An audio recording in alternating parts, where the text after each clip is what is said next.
Nakakala ko guys, Pinoy lang ang walang disiplina magpatakbo ng mga sasakyan. Pati pala itong mga insekto. Alam nilang nagtumatawid ako. Yung isa nakastop na. Pero yung isang motorcycle, tuloy-tuloy pa rin siya. Akala ko Pinoy lang ang walang disiplina.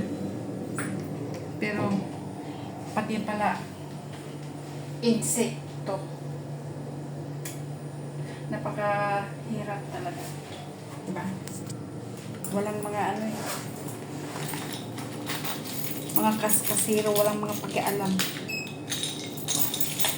So, ingat-ingat na lang pag tumawid tayo sa zebra crossing. Kahit nasa zebra crossing tayo, meron talagang mga driver na kaskasiro, walang pakialam sa mundo.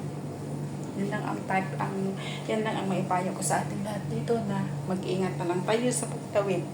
Dahil ang mga driver ay kung minsan ang iba ay walang pakialam.